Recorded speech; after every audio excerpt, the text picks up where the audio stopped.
வணக்கம். அதிரடியின் இன்றைய பிரதான செய்திகள். முதலில் தலைப்புச் செய்திகள்.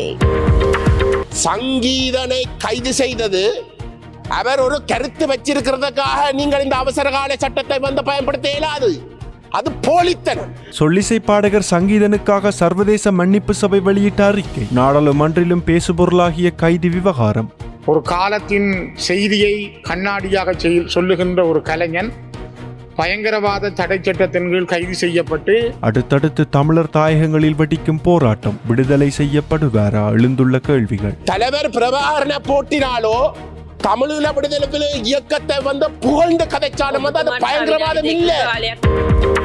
நாட்டில் திடீரென குறைக்கப்பட்ட 18 முக்கிய அத்தியாவசிய பொருட்களின் விலைகள். மக்களுக்கு வெளியான மகிழ்ச்சி அறிவிப்பு. தொழிற்சாலையில் வேலை செய்து கொண்டிருந்த போது இளைஞனுக்கு நேர்ந்த சோகம். அதிர்ச்சியில் உறைந்து போன குடும்பத்தினர். நடந்தது என்ன? மாணவர்களை குறிவைத்து நடத்தப்பட்ட மோசமான செயல். ஆயுர்வேத கடையில் அம்பலமான திடுக்கிடும் தகவல். சுற்றி வளைத்த போலீசார். யாழ் போதனா வைத்தியசாலையில் ஏற்பட்டுள்ள குருதி தட்டுப்பாடு. மக்களுக்கு வெளியான அவசர வேண்டுகோள். கோட்டபாய ராஜபக்சவிற்கு எதிரான தடை உத்தரவின் பின் சுரேஷ் சாலேவுக்கு வெளிவந்த பிரச்சனைகள். பின்னணியில் நடப்பது இதுதான். அம்பலப்படுத்திய நீதித்துறையின் முக்கிய புள்ளி. இசாரா செவ்வந்தியால் செயற்படுத்தப்பட்டு வந்த ரகசிய பணப்பரிவர்த்தனை மாஃபியா. முக்கிய பாதாள புள்ளியிடம் மேற்கொள்ளப்பட்ட அதிரடி விசாரணையில் அம்பலமான திடுக்கிடும் தகவல்கள். ரகசியமாக காய் நகர்த்தப்பட்ட விடயம். சமர்கல நாயகன் பால்ராஜிற்கு நாடாளுமன்றில் அஞ்சலி செலுத்திய ரவிகரன் எம்பி. பல நாட்கள் கழித்து நாடாளுமன்றத்திற்கு அருகே வெடித்த எதிர்ப்பு போராட்டம். வெளியான தகவல். ஊழல் செய்த முன்னாள் அமைச்சருக்கு வழங்கப்பட்ட அதிர்ச்சி தரும் தண்டனை. அச்சத்தில் உறைந்து போயுள்ள ஊழலில் பிழைத்தவர்கள். நேற்று நாட்டையே அதிர வைத்த நீதிமன்ற நடவடிக்கை. நடந்தது என்ன? புத்தளத்தில் இடம்பெற்ற துப்பாக்கிச் சூடு. 38 வயது குடும்பஸ்தருக்கு ஏற்பட்ட நிலை. திடீரென சுற்றி வளைக்கப்பட்ட 8 பேர். அதிரடி காட்டிய போலீசார். சுரேஷ் சாலே கோட்டபாய ராஜபக்சவின் அடிமை. சரத் பொன்சேகா அடுத்தடுத்து அம்பலப்படுத்திய திடுக்கிடும் தகவல்கள். வெளியிடப்பட்ட உண்மை.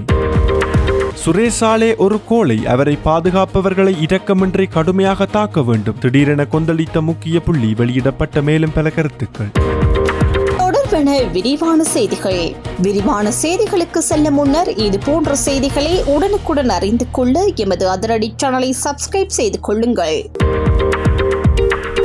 பயங்கரவாத தடை சட்டத்தில் கைது செய்யப்பட்டு சொல்லிசை பாடகன் கீர்த்தனனின் விடுதலை தொடர்பில் பலரும் தங்களது ஆதரவை தெரிவித்து வரும் நிலையில் நேற்றைய தின நாடாளுமன்ற அமர்விலும் குறித்த சம்பவங்கள் தொடர்பான பேச்சுக்கள் இடம்பெற்றன. அதன்படி நாடாளுமன்ற உறுப்பினர் ஸ்ரீதரன் இந்த விடயம் தொடர்பில் கருத்து வெளியிடுகையில், யாழ்ப்பாணத்திலே வைத்து கிளிநொச்சி உதயநகர் கிழக்கு கிளிநொச்சியைச் சேர்ந்த கணேஷ்குமார் சங்கீத்சன் அவர்கள் கைது செய்யப்பட்டார்கள் பயங்கரவாத தடை சட்டத்தின் கீழ். இந்த நாட்டில் ஒரு பாடல் பாடியதற்காக ஒரு காலத்தின் செய்தியை கண்ணாடியாக சொல்லுகின்ற ஒரு கலைஞன் பயங்கரவாத தடை சட்டத்தின் கீழ் கைது செய்யப்பட்டு இன்று சிறையிலே அடைக்கப்பட்டிருக்கிறார். இது மிகவும் வரலாற்றிலே ஒரு துயரமான சம்பவம். உங்களுக்கு தெரியும், கௌரவ தலைமை தாங்கும் உறுப்பினர் அவர்களே, இந்த நாட்டில் 78ஆம் ஆண்டிலே கொண்டு வரப்பட்ட பயங்கரவாத தடை சட்டம் என்பது சிங்கள இளைஞர்களையும் தமிழ் இளைஞர்களையும் மிக மோசமாக பாதித்திருந்தது. இன்று அரசமைத்திருக்கிற ஜேவிபி என்பிபியாக இருக்கலாம், மாற்றம் பெற்றிருந்தாலும் கூட 60,000க்கும் மேற்பட்ட சிங்கள இளைஞர்களும் யுவதிகளும் மிக மோசமாக படுகொலை செய்யப்படுவதற்கும் இந்த நாட்டிலே மிக மோசமாக அழிக்கப்படுவதற்கும் இந்த பயங்கரவாத தடை சட்டத்தை அப்போதிருந்த ஐக்கிய தேசிய கட்சி அரசாங்கத்தைச் சேர்ந்த JR ஜெயவர்தன, பிரேமதாசா போன்றவர்கள் மிக கொடூரமாக அதனை பயன்படுத்தி இருந்தார்கள். கொடூரமான இந்த சட்டத்தை நீக்குகிறோம் என்று பலமுறை எதிர்க்கட்சி வரிசையில் இருந்த இன்றைய ஜனாதிபதி அனுரகுமார திசாநாயக்க உட்பட உங்களுடைய அரசாங்கம் பல தடவைகள் இந்த செய்தியை சொல்லியிருந்தார்கள். நாங்கள் இந்த பயங்கரவாத தடை சட்டத்தை உடனே வந்தவுடன் நீக்குவோம் என்று. ஆனால் இன்றைக்கு 2 ஆண்டுகள் கடக்க போகிறது. இதுவரை இந்த பயங்கரவாத தடை சட்டம் நீக்கப்படவில்லை. அதற்கான ஒரு புதிய பயங்கரவாத தடை சட்டம் பற்றி நீங்கள் பேசுகிறீர்கள். ஒரு கோடு இருக்கிறது, அதற்கு இன்னொரு பெரிய கோட்டை கீறுகிறீர்களே தவிர ஆனால் அதனை நீக்குகின்ற நிலையில் இல்லை. இந்த பயங்கரவாத தடை சட்டத்தின் ஊடாகத்தான் இந்த நாட்டிலே தமிழ் மக்கள் மிக கொடுமைகளை சந்தித்தார்கள். 2009ஆம் ஆண்டு 2006ஆம் ஆண்டு காலங்களில், குறிப்பாக 2006 கிழக்கு மண்ணினுடைய வாகரையிலே நடந்த மிகப்பெரிய இறுதியான இனப்படுகொலைகளும், 2009ஆம் ஆண்டு வடக்கு மண்ணிலே முள்ளிவாய்க்காலிலே நடந்த இனப்படுகொலைகளுக்கும் இந்த பயங்கரவாத தடை சட்டம் மிக காரணமாக இருந்தது. இந்த சட்டத்தை பயன்படுத்தி இன்று கணேஷ்குமார் சங்கீத்சன் கைது செய்யப்பட்டிருக்கிறார். அவர் ஒரு பாடல் பாடி இருந்தார். இந்த நாட்டிலே பாடுகின்ற உரிமை தடுக்கப்பட்டிருக்கிறதா அப்படி என்றால் இந்த சபையிலே நீங்கள் சொல்ல வேண்டும். பேசுகின்ற உரிமை தடுக்கப்பட்டிருக்கிறதா? தீபச்செல்வன் புத்தகங்களை எழுதியிருந்தார். இந்தியாவிலிருந்து வந்த புத்தகங்கள் சுங்க திணைக்களத்தில் தடுத்து வைக்கப்பட்டிருக்கிறது. எழுதுகின்ற உரிமை தடுக்கப்பட்டிருக்கிறது. பாடுகின்ற உரிமை தடுக்கப்படுகிறது. கூட்டம் கூடுகின்ற உரிமை தடுக்கப்படுகிறது. பயங்கரவாத தடை சட்டத்தை வைத்தே நீங்கள் இதனை செய்கின்றீர்கள்.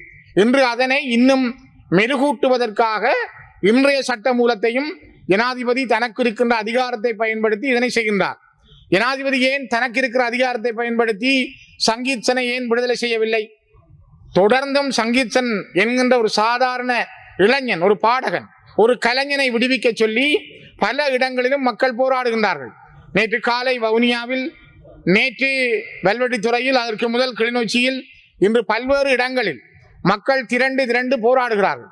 இப்பொழுதும் நான் இந்த இடத்திலே உயர்ந்த சபையிலே சொல்லுகிறேன், நீங்கள் அவர்களை விடுவிக்கவில்லையானால், சங்கீத்சன் அவர்களை உடனடியாக இந்த அரசு விடுவிக்கவில்லை என்றால் வடக்கு கிழக்கு தழுவிய ஒரு மாபெரும் போராட்டத்திற்கு மக்கள் தயாராகிறார்கள்.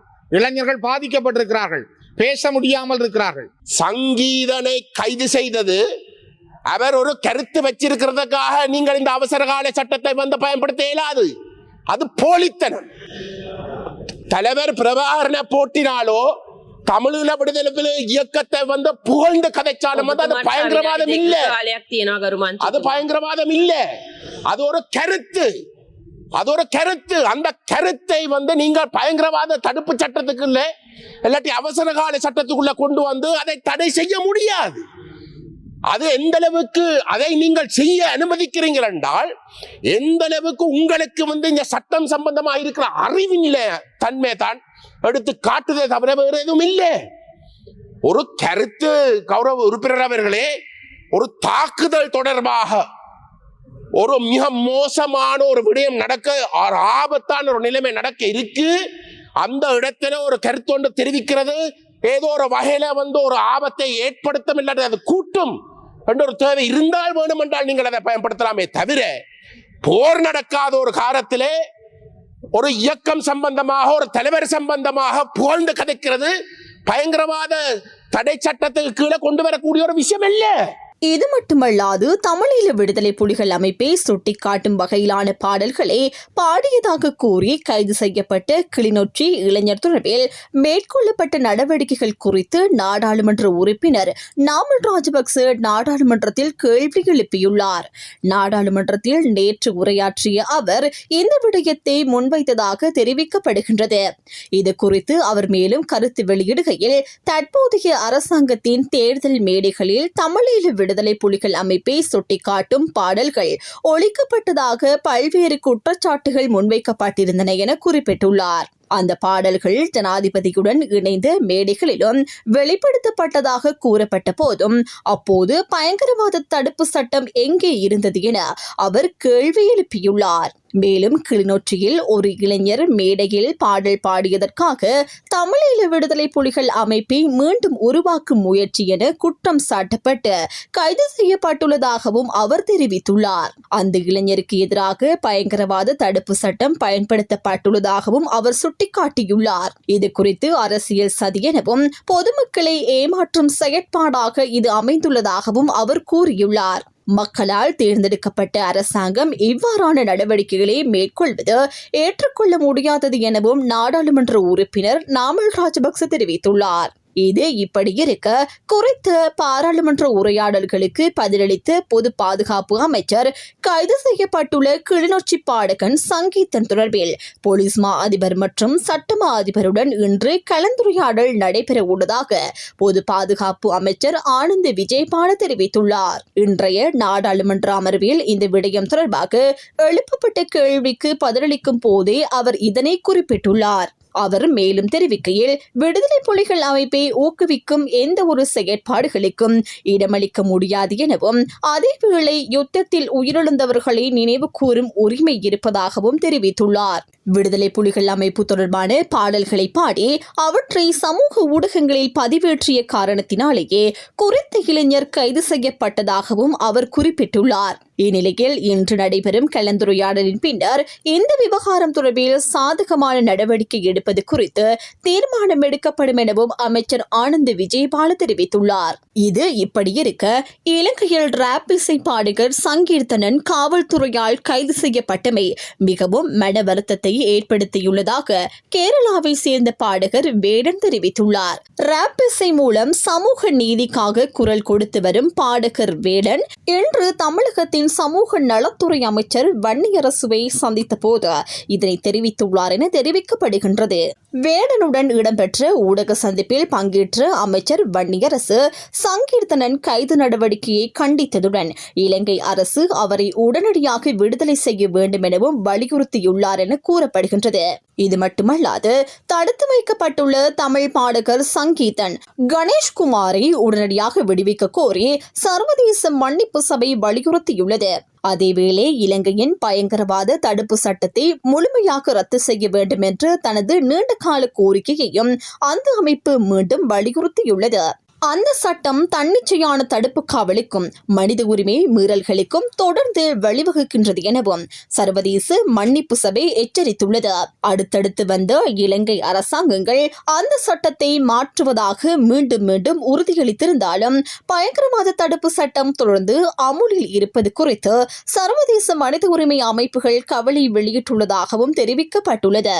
அந்த சட்டத்தின் பரந்த விதிகள் மற்றும் சர்வதேச மனித உரிமை சட்ட தரங்களுடன் பொருந்தாத தன்மை காரணமாக அது நீண்ட காலமாக விமர்சிக்கப்பட்டு வருவதாகவும் குறிப்பிடப்பட்டுள்ளது. மேலும் இந்த வழக்குகளில் நடைமுறைப்படுத்தப்படும் பாதுகாப்பு ஒப்பந்த சட்டத்தின் விதிகள் சர்வதேச தரத்துக்கு ஏற்ப இல்லாதவை எனவும் அந்த அமைப்பு சுட்டிக்காட்டியுள்ளது. அதேவேளை அந்த சட்டத்தில் உள்ள குற்றச்சாட்டுகள் மிக விரிவாகவும் தெளிவற்ற வகையிலும் வரையறுக்கப்பட்டுள்ளதால் அது சர்வதேச சட்ட தரங்களுக்கு ஒத்துப்போகவில்லை எனவும் கூறப்பட்டுள்ளது. அதேபோல் 2019 ஆண்டு ஈஸ்டர் ஞாயிறு குண்டு தாக்குதல்கள் தொடர்பான விசாரணைகளின் அடிப்படையில் கடந்த பிப்ரவரி மாதம் கைது செய்யப்பட்ட முன்னாள் அரசு உளவுத்துறை தலைவர் மேஜர் ஜெனரல் ஓய்வு பெற்ற சுரேஷ் சாலே தொடர்ந்து தடுப்பு காவலில் வைக்கப்பட்டுள்ளதும் அந்த அறிக்கையில் சுட்டிக்காட்டப்பட்டுள்ளது. காவலில் இருந்த போது அவர் மனிதாபிமானமற்ற முறையில் நடத்தப்பட்டதாக கூறப்படும் குற்றச்சாட்டுகள் தொடர்பாகவும் அவரது குடும்பத்தினரும் சட்ட பிரதிநிதிகளும் கவலை வெளியிட்டுள்ளதாகவும் சர்வதேச மன்னிப்பு சபை தெரிவித்துள்ளது. அதே நேரத்தில் ஈஸ்டர் ஞாயிறு தாக்குதல்களுக்கு முழுமையான பொறுப்பு கூறல் அவசியம் எனவும் அந்த அமைப்பு வலியுறுத்தியுள்ளது. லங்கா சதோச நிறுவனம் அத்தியாவசிய உணவுப் பொருட்கள் 18 வகைகளின் விலைகளை குறைப்பதற்கு தீர்மானித்துள்ளது. இதன்படி இன்று முதல் புதிய விலை திருத்தங்கள் நடைமுறைக்கு வரும் என வர்த்தக, வாணிப, உணவு பாதுகாப்பு மற்றும் கூட்டுறவு அபிவிருத்தி அமைச்சு அறிவித்துள்ளது. விலை குறைக்கப்பட்ட பொருட்களில் பெரிய வெங்காயம், வெள்ளை சீனி, பருப்பு, தட்டைப்பயிறு, கடலை, பாசிப்பயிறு, கொண்டைக்கடலை, கோதுமை மா, சிவப்பு பச்சரிசி, சிவப்பு நாட்டரிசி, சம்பா அரிசி, வெள்ளை நாட்டரிசி மற்றும் பொன்னி சம்பா உள்ளிட்ட முக்கிய உணவுப் பொருட்கள் அடங்குகின்றன. மத்திய கிழக்கில் நிலவும் மோதல் சூழ்நிலை காரணமாக உலகளாவிய பொருளாதாரத்தில் ஏற்பட்டுள்ள தாக்கங்களை கருத்தில் கொண்டு மக்களுக்கு நிவாரணம் வழங்கும் நோக்கில் அரசாங்கத்தின் தலையீட்டுடன் இந்த விலை குறைப்பு நடவடிக்கை மேற்கொள்ளப்பட்டுள்ளதாகவும் அமைச்சு தெரிவித்துள்ளது. கிளிநொச்சி தருமபுரம் போலீஸ் பிரிவுக்குட்பட்ட பொன்னை நீராவி நாதான் குடியிருப்பு பகுதியில் அமைந்துள்ள தனியார் தொழிலகத்தில் பணியாற்றிக் கொண்டிருந்த இளைஞன் ஒருவன் மின்சாரம் தாக்கி உயிரிழந்துள்ளார். இந்த விபத்து நேற்று காலை இடம்பெற்றுள்ளதாக தெரிவிக்கப்படுகின்றது. சம்பவத்தில் உயிரிழந்தவர் கிளிநொச்சி நகரை சேர்ந்த 23 வயதுடைய இளைஞன் என அடையாளம் காணப்பட்டுள்ளார். சடலம் முதலில் தருமபுரம் வைத்தியசாலைக்கு கொண்டு செல்லப்பட்டு பின்னர் பிரேத பரிசோதனைக்காக கிளிநொச்சி மாவட்ட பொது வைத்தியசாலைக்கு மாற்றப்பட்டுள்ளது. சம்பவம் தொடர்பில் தருமபுரம் போலீசார் மேலதிக விசாரணைகளை மேற்கொண்டு வருகின்றனர். பாடசாலை மாணவர்களை இலக்கு வைத்து விற்பனை செய்ய தயாராக வைத்திருந்த கஞ்சா கலந்த 3755 மதனமோதக மாத்திரைகளுடன் சந்தேக நபர் ஒருவர் கைது செய்யப்பட்டுள்ளார். இந்த கைது நடவடிக்கை நேற்று பிற்பகல் நுவரெலியா பழைய கடை வீதியில் இடம்பெற்றுள்ளது. ஆயுர்வேத திணைக்களத்தில் எந்தவித அனுமதியுமின்றி வர்த்தக நிலையம் ஒன்றை நடத்தி வந்த குறித்த சந்தேக நபர் பாடசாலை மாணவர்களை இலக்கு வைத்து இந்த மாத்திரைகளை விற்பனை செய்ய முயன்றுள்ளதாக விசாரணைகளில் தெரிய வந்துள்ளது. நுவரெலியா போலீஸ் ஊழல் ஒழிப்பு பிரிவின் அதிகாரிகள் மேற்கொண்ட சுற்றி வளைப்பின் போது சந்தேக நபர் கைது செய்யப்பட்டுள்ளார். மேலும் அந்த வர்த்தக நிலையத்திற்கு இளைஞர்கள் அடிக்கடி வந்து மதனமோதக மாத்திரைகளை வாங்கி செல்வதாக கிடைத்த ரகசிய தகவலின் அடிப்படையிலேயே இந்த நடவடிக்கை மேற்கொள்ளப்பட்டதாகவும் தெரிவிக்கப்படுகின்றது. கைது செய்யப்பட்ட சந்தேக நபரும் கைப்பற்றப்பட்ட மாத்திரைகளும் நுவரெலியா நீதவான் நீதிமன்றத்தில் ஆஜர்படுத்தப்பட உள்ளதாக போலீசார் தெரிவித்துள்ளனர். யாழ்ப்பாணம் போதனா மருத்துவமனை இரத்த வங்கி பிரிவில் தற்போது மீண்டும் அனைத்து வகை குருதிக்கும் தட்டுப்பாடு நிலவுவதாக தெரிவிக்கப்பட்டுள்ளது. இதனை யாழ்ப்பாணம் போதனா மருத்துவமனை இரத்த வங்கி பிரிவினர் தெரிவித்துள்ளனர். இந்த வாரத்தில் திட்டமிடப்பட்டிருந்த 4 குருதி கொடை முகாம்கள் ரத்தாகியதால் குருதி சேகரிப்பு நடவடிக்கைகள் பாதிக்கப்பட்டுள்ளதாகவும் அவர்கள் குறிப்பிட்டுள்ளனர். இதனால் பொதுமக்கள், குறிப்பாக குருதி கொடையாளர்கள் யாழ்ப்பாணம் போதனா மருத்துவமனை இரத்த வங்கியின் 12ஆம் இலக்க நுழைவாயில் ஊடாக தினமும் காலை 8 மணி முதல் மாலை 4 மணி வரை வந்து குருதி கொடை வழங்கி உயிர் காக்கும் பணிக்கு ஒத்துழைப்பு வழங்குமாறு இரத்த வங்கி பிரிவினர் கோரிக்கை விடுத்துள்ளனர். தமிழீழ விடுதலை புலிகள் அமைப்பின் முக்கியஸ்தரான சமர்கல நாயகன் பிரிகேடியர் பால்ராஜை நாடாளுமன்றத்தில் வைத்து வன்னி மாவட்ட நாடாளுமன்ற உறுப்பினர் துரைராசா ரவிகரன் நினைவு கூர்ந்தமைக்கு எதிர்ப்பு தெரிவித்து கொழும்பில் ஆர்ப்பாட்டம் ஒன்று முன்னெடுக்கப்பட்டுள்ளது. கொழும்பில் அமைந்துள்ள நாடாளுமன்றத்திற்கு அருகே நேற்று இந்த ஆர்ப்பாட்டம் இடம்பெற்றதாக தெரிவிக்கப்படுகின்றது. முன்னதாக கடந்த மே மாதம் 18ஆம் தேதி நாடாளுமன்ற உறுப்பினர் ரவிகரன் வெளியிட்ட கருத்துக்களில் ஈழ விடுதலை போராட்டத்தின் சமர்கல நாயகனாக பிரிகேடியர் பால்ராஜ் அவர்களை நினைவு கூர்ந்து அஞ்சலி செலுத்தியிருந்தார். அவர் மேலும் கந்தையா பாலசேகரம் என்ற இயற்பெயரை கொண்ட பிரிகேடியர் பால்ராஜ் முல்லைத்தீவு மாவட்டத்தின் கொக்கு தொடுவாய் பகுதியை சேர்ந்தவர் எனவும் உலக போரியல் வல்லுநர்களே வியக்கும் வகையில் போராட்டத்தில் பங்கேற்றியவர் எனவும் கூறியிருந்தார். இந்நிலையில் இந்த கருத்துக்களை அடிப்படையாக கொண்டு தென்னிலங்கை தரப்பினர் இந்த ஆர்ப்பாட்டத்தை முன்னெடுத்துள்ளனர். ஆர்ப்பாட்டத்தில் கலந்து கொண்டவர்கள் நாடாளுமன்றத்தில் விடுதலை புலிகள் அமைப்பு சார்ந்த நினைவு கூறல்கள் இடம்பெறுவதாகவும் இது தொடர்பில் அதிகாரிகள் உரிய நடவடிக்கை எடுக்கவில்லை என்றும் குற்றம் சாட்டியுள்ளனர். மேலும் நாடாளுமன்றத்தில் விடுதலை புலிகள் அமைப்புக்கு ஆதரவாக துரைராசா ரவிகரன் என்ற நாடாளுமன்ற உறுப்பினரால் நினைவு கூறல் மேற்கொள்ளப்பட்டதாகவும் அவர்கள் தெரிவித்துள்ளனர். இதற்கு எதிர்ப்பு தெரிவித்து சபாநாயகரிடம் கடிதம் வழங்க முயன்றபோது காவல்துறையினருக்கும் போராட்டக்காரர்களுக்கும் இடையில் பதற்றமான சூழ்நிலை ஏற்பட்டதாகவும் தெரிவிக்கப்பட்டுள்ளது. பயங்கரவாத தடுப்பு சட்டத்தின் கீழ் குற்றப்புலனாய்வு திணைக்களத்தின் காவலில் உள்ள முன்னாள் புலனாய்வு தலைவர் சுரேஷ் சாலை குறித்து தனது கருத்துக்களை முன்னாள் ராணுவ தளபதி சரத் பொன்சேகா தெரிவித்துள்ளார். அவர் கூறுகையில், சுரேஷ் சாலே ஒரு ராணுவ அதிகாரி அல்ல என்றும் மாறாக கோட்டாபய ராஜபக்சவின் அடிமையாக செயற்பட்டவர் என்றும் தெரிவித்துள்ளார்.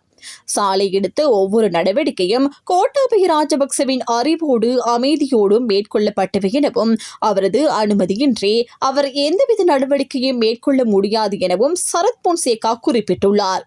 மேலும் சாலைவே சூத்திரதாரியின் பின்பக்கம் என்றும் கோட்டாபய ராஜபக்சவே அதன் தலை என்றும் அவர் குறிப்பிட்டுள்ளார். மற்ற ராஜபக்ச குடும்ப உறுப்பினர்களுக்கும் இந்த நடவடிக்கைகள் பற்றி தெரிந்திருந்ததாகவும் அவர் வலியுறுத்தியுள்ளார். ஈஸ்டர் தாக்குதலின் சூத்திரதாரியான ஜக்ரான் ஹாசிமுடன் சுரேஷ் சாலேவுக்கு நெருங்கிய தொடர்புகள் இருந்ததாகவும் அவர் குற்றம் சாட்டியுள்ளார். போருக்கு பிந்தைய காலத்தில் ஜக்ரான் உட்பட பலருக்கு சாலே சம்பளம் வழங்கியதாகவும் அந்த அனைத்து நடவடிக்கைகளும் ராஜபக்ச குடும்பத்தின் ஆதரவுடன் இடம்பெற்றதாகவும் அவர் தெரிவித்துள்ளார். தன்னை 8 மாதங்கள் எந்த விசாரணையுமின்றி காவலில் வைத்து துன்புறுத்தியதாகவும் அதனை கோட்டாபய ராஜபக்சவின் அறிவுறுத்தலின் பேரிலேயே சாலை மற்றும் அவரது குழு மேற்கொண்டதாகவும் அவர் நினைவு கூர்ந்துள்ளார். தனது குடும்பத்தினரும் கடுமையான அழுத்தங்களுக்கு உள்ளானதாகவும் விமான நிலையத்தில் கூட விசாரணை மேற்கொள்ளப்பட்டதாகவும் அவர் கூறியுள்ளார். இப்போது அந்த செயல்களின் விளைவுகளை சம்பந்தப்பட்டவர்கள் எதிர்கொள்வதாகவும் சாலைகளின் காலம் முடிவுக்கு வந்துவிட்டதாகவும் சரத் பொன்சேகா மேலும் தெரிவித்துள்ளார். புத்தளத்தில் துப்பாக்கிச் சூட்டுக்கு இலக்காகி குடும்பஸ்தர் ஒருவர் உயிரிழந்துள்ளார். இந்த சம்பவம் நேற்று அதிகாலை வனாத்திவெள்ளு காவல் பிரிவுக்குட்பட்ட கரைத்தீவு பகுதியில் இடம்பெற்றதாக தெரிவிக்கப்படுகின்றது. சம்பவம் தொடர்பாக மேலதிக தகவல்களின்படி இந்த கொலை சம்பவத்துடன் தொடர்புடையதாக சந்தேகிக்கப்படும் 8 பேர் வனாத்திவெள்ளு காவல்துறையினரால் கைது செய்யப்பட்டுள்ளனர். காவல்துறையினருக்கு கிடைத்துள்ள ஆரம்ப தகவல்களின்படி சிலாபம் பெருந்தோட்ட நிறுவனத்திற்கு சொந்தமான கரைத்தீவு பகுதியில் அமைந்துள்ள சுமார் 50 ஏக்கர் பரப்பளவுடைய முந்திரி தோட்டம் கட்பெட்டி பகுதியை சேர்ந்த ஒருவரால் முந்திரி அறுவடை செய்ய குத்தகை அடிப்படையில் பெற்றுக்கொள்ளப்பட்டிருந்ததாக தெரிவிக்கப்படுகின்றது. அந்த முந்திரி தோட்டத்தின் விளைச்சலை பாதுகாப்பதற்காக குத்தகையாளரால் தனியார் பாதுகாப்பு பணியாளர்கள் நியமிக்கப்பட்டிருந்ததாகவும் கூறப்படுகின்றது. இந்நிலையில் இன்று அதிகாலை அந்த தோட்டத்திற்குள் சந்தேகத்திற்கிடமாக நுழைந்ததாக கூறப்படும் நபர் ஒருவரே அங்கிருந்த பாதுகாப்பு பணியாளர் ஒருவர் வாயு துப்பாக்கியால் சுட்டுள்ளதாக ஆரம்ப விசாரணைகளில் தெரிய வந்துள்ளது. துப்பாக்கிச் சூட்டில் உடலின் முக்கிய பாகங்களில் கடுமையான காயங்களுக்கு உள்ளான பிரதீப் சுசந்த் என்பவர் அங்கிருந்தவர்களால் உடனடியாக மீட்கப்பட்ட புத்தளம் ஆதார வைத்தியசாலையில் அனுமதிக்கப்பட்டுள்ளார். எனினும் தீவிர சிகிச்சை அளிக்கப்பட்ட போதிலும் அவர் உயிரிழந்துள்ளதாக தெரிவிக்கப்படுகின்றது. உயிரிழந்தவரின் சடலம் தற்போது புத்தளம் வைத்தியசாலையின் பிரேத அறையில் வைக்கப்பட்டுள்ளதுடன் பிரேத பரிசோதனை நடவடிக்கைகள் முன்னெடுக்கப்பட்டு வருகின்றன. இந்த சம்பவம் தொடர்பாக துப்பாக்கியை பயன்படுத்தியவர் உட்பட இதுவரை 8 பேர் கைது செய்யப்பட்டுள்ளதாகவும் வனாத்திவெள்ளு காவல்துறையினர் தெரிவித்துள்ளனர். சம்பவ இடத்தில் தடயவியல் காவல்துறையினர் விசாரணைகளை மேற்கொண்டு வருவதுடன் கைது செய்யப்பட்டு சந்தேக நபர்களை புத்தளம் நீதவான் நீதிமன்றத்தில் முன்னிலைப்படுத்துவதற்கான மேலதிக நடவடிக்கைகள் மேற்கொள்ளப்பட்டு வருவதாகவும் தெரிவிக்கப்பட்டுள்ளது. ஊழல் குற்றச்சாட்டுகள் தொடர்பான 4 வழக்குகளில் குற்றவாளியாக நிரூபிக்கப்பட்ட முன்னாள் பிரதியமைச்சர் சரண குணவர்த்தனவுக்கு ஒவ்வொரு வழக்கிற்கும் 4 ஆண்டுகள் வீதம் மொத்தம் 16 ஆண்டுகள் கடூழிய சிறை தண்டனை விதித்து கொழும்பு மேல் நீதிமன்றம் உத்தரவிட்டுள்ளது. இந்த தீர்ப்பை கொழும்பு மேல் நீதிமன்ற நீதிபதி முகமது மிகாயில் அறிவித்துள்ளார். மேலும் குறித்த வழக்குகள் தொடர்பில் சரண குணவர்த்தனவுக்கு 18 லட்சம் ரூபாய் அபராதமும் விதிக்கப்பட்டுள்ளது. வழக்கு தகவலின்படி 2006ஆம் ஆண்டு அபிவிருத்தி ரோட்டர் சபையின் தலைவராக அவர் பணியாற்றிய காலத்தில் அந்த நிறுவனத்துக்காக 3 வாகனங்களை வாடகை அடிப்படையில் பெற்றுக்கொண்ட போது வாகன உரிமையாளர்களுக்கு அனுகூலமாக செயல்பட்டு அரசாங்கத்திற்கு நஷ்டம் ஏற்படுத்தியதாக குற்றம் சுமத்தப்பட்டது. இது தொடர்பாக லஞ்ச ஒழிப்பு ஆணைக்குழுவினால் 4 வழக்குகள் தாக்கல் செய்யப்பட்டிருந்தன. தீர்ப்பை அறிவித்த நீதிபதி பிரதிவாதிக்கு எதிராக லஞ்ச ஒழிப்பு ஆணைக்குழுவால் முன்வைக்கப்பட்ட ஊழல் குற்றச்சாட்டுகள் நியாயமான சந்தேகத்திற்கு அப்பாற்பட்டு நிரூபிக்கப்பட்டுள்ளதாக தெரிவித்தார். அரசு நிறுவனங்களில் இடம்பெறும் ஊழல் நடவடிக்கைகள் நாட்டின் பொருளாதாரத்துக்கு பாதிப்பை ஏற்படுத்துவதோடு பொருளாதார வீழ்ச்சிக்கும் காரணமாக அமைகின்றன எனவும் நீதிமன்றம் தனது தீர்ப்பில் குறிப்பிட்டுள்ளது. இத்தகைய செயற்பாடுகள் அரசு நிறுவனங்களின் மீது மக்கள் வைத்துள்ள நம்பிக்கையை சீர்குலைக்கும் எனவும் நீதிபதி தெரிவித்துள்ளார். தண்டனை வழங்கும் போது குற்றவியல் நடைமுறை சட்டத்தின் 303வது பிரிவின் கீழ் மென்மையான அணுகுமுறை வழங்குமாறு பிரதிவாதி தரப்பு சட்டத்திரணி கோரிக்கை விடுத்திருந்த போதிலும் குற்றத்தின் தன்மையை கருத்தில் கொண்டு அரசு நிறுவனங்களில் ஊழலை தடுக்கும் வகையில் கடுமையான தண்டனை வழங்கப்பட வேண்டும் என நீதிபதி தனது தீர்ப்பில் வலியுறுத்தியுள்ளார். இது மட்டுமல்லாது முன்னாள் பிரதியமைச்சர் சரண குணவர்த்தன பலத்த போலீஸ் பாதுகாப்புடன் நீதிமன்றத்திலிருந்து சிறைச்சாலைக்கு அழைத்து செல்லப்பட்டுள்ளார். தீர்ப்பு அறிவிக்கப்பட்டதை அடுத்து நீதிமன்ற வளாகத்திலிருந்து அவர் சிறைச்சாலைக்கு கொண்டு செல்லப்பட்ட போது கடும் பாதுகாப்பு ஏற்பாடுகள் செய்யப்பட்டிருந்ததாக தெரிவிக்கப்படுகின்றது. இடது மையத்தின் ஒருங்கிணைப்பாளர் சமீர பெரிரா முன்னாள் அரசு புலனாய்வு சேவை தலைவர் சுரேசாலை குறித்து கடுமையான கருத்துக்களை வெளியிட்டுள்ளார். ஊடக சந்திப்பு ஒன்றில் உரையாற்றிய அவர் சுரேசாலை ஒரு கரப்பான் பூச்சிக்கோ அல்லது எலிக்கோ கூட பயப்படும் கோழை எனவும் இதுபோன்ற நபர்களை பாதுகாக்க முன் வருபவர்கள் இரக்கமின்றி எதிர்கொள்ளப்பட வேண்டும் எனவும் தெரிவித்ததாக கூறப்படுகின்றது. மேலும் ராஜபக்ச குடும்பத்தை பாதுகாக்க குற்றங்களை செய்தவர்கள் இந்த முறை தப்பிக்க முடியாது எனவும் அவர் வலியுறுத்தியுள்ளார். சுரேஷ் சாலேவை ஒரு போர் வீரராக முன்னிறுத்தும் முயற்சியை அவர் கடுமையாக விமர்சித்ததாகவும் தெரிவிக்கப்படுகின்றது. நாட்டுக்காக கண்கள், சதை மற்றும் இரத்தத்தை தியாகம் செய்பவர்களே உண்மையான போர் வீரர்கள் எனவும் அவர் குறிப்பிட்டுள்ளார். ஈஸ்டர் தாக்குதல் குறித்து கருத்து தெரிவித்த அவர், அது அதிகாரத்தை கைப்பற்ற திட்டமிடப்பட்ட சதி எனவும் தெரிப்போலி படை போன்ற குழுக்களுடன் இணைந்து கொலை மற்றும் காணாமல் போக்கு செய்யும் நடவடிக்கைகள் இடம்பெற்றதாகவும் குற்றம் சாட்டியுள்ளார். மேலும் ஈஸ்டர் தாக்குதல் தொடர்பான விசாரணைகள் தற்போது இறுதிக்கட்டத்தை எட்டியுள்ளதாகவும் அவர் கூறியுள்ளார். முன்னாள் ஜனாதிபதி கோட்டாபய ராஜபக்ச மீது விதிக்கப்பட்ட பயண தடை இத்தோடு நிற்காது என்றும் இந்த சதியில் தொடர்புடைய அனைவரும் தண்டிக்கப்பட என்றும் அவர் நம்பிக்கை வெளியிட்டுள்ளார். கோட்டாபய ராஜபக்சவை குற்றச்சாட்டுகளிலிருந்து காப்பாற்றுவதற்காகவே விமல் வீரவன்ச, சரத் வீரசேகர் மற்றும் உதய கமன்பில போன்றோர் சுரேஷ் சாலேவுக்கு ஆதரவாக செயல்படுவதாகவும் அவர் தெரிவித்ததாக கூறப்படுகின்றது. தற்போது அந்த தரப்பின் அரசியல் பிடிப்பு இழக்கப்பட்டுள்ளதாகவும் நீதி வழங்கப்படும் செயல்முறையை அவர்கள் அஞ்சுகின்றார்கள் என்றும் அவர் குறிப்பிட்டுள்ளார். இறுதியாக ஈஸ்டர் தாக்குதல்களில் உயிரிழந்த பொதுமக்களை நினைவில் கொண்டு பாதிக்கப்பட்டவர்களுக்கு நீதி கிடைக்க அரசை வலியுறுத்த வேண்டும் என்றும் தேவையானால் வீதிகளில் இறங்கி போராடவும் தயார் நிலையில் இருக்க வேண்டும் என்றும் அவர் பொதுமக்களை கேட்டுக்கொண்டதாக தெரிவிக்கப்படுகின்றது. நீதியமைச்சர் ஹர்ஷன நாணயக்காரு முன்னாள் ஜனாதிபதி கோட்டாபய ராஜபக்ச குறித்து நீதிமன்றம் பிறப்பித்த உத்தரவுகளின் பின்னரே அரசு புலனாய்வு சேவையின் முன்னாள் தலைவர் மேஜர் ஜெனரல் சுரேஷ் சாலே தொடர்பான பல்வேறு பிரச்சினைகள் வெளிவந்துள்ளதாக நாடாளுமன்றத்தில் தெரிவித்துள்ளார். நாடாளுமன்றத்தில் நேற்று கருத்து தெரிவிக்கும் போதே அவர் இந்த விடயத்தை குறிப்பிட்டதாக தெரிவிக்கப்படுகின்றது. மேலும் அவர் கூறுகையில், சுரேஷ் சாலேவின் மனித உரிமைகள் மீறப்பட்டுள்ளதாக தற்போது சில தரப்பினர் கூறி வருவதை காண முடிகின்றது எனவும் இவ்வளவு காலமாக இல்லாத பிரச்சினைகள் தற்போது அவரை சுற்றி உருவாகியுள்ளதாகவும் தெரிவித்துள்ளார்.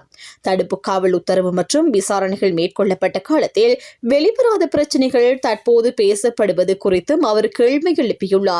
அத்துடன் விசாரணைகள் தொடரும் போது இன்னும் பலர் இதில் சிக்கக்கூடும் என்ற பயம் சிலரிடம் உருவாகியுள்ளது எனவும் அவர் கூறியுள்ளார். எனினும் உயிர்த்த ஞாயிறு தாக்குதல் தொடர்புடையவர்கள் அனைவரும் சட்டத்தின் முன் நிறுத்தப்படுவார்கள் எனவும் அவர் வலியுறுத்தியுள்ளார்.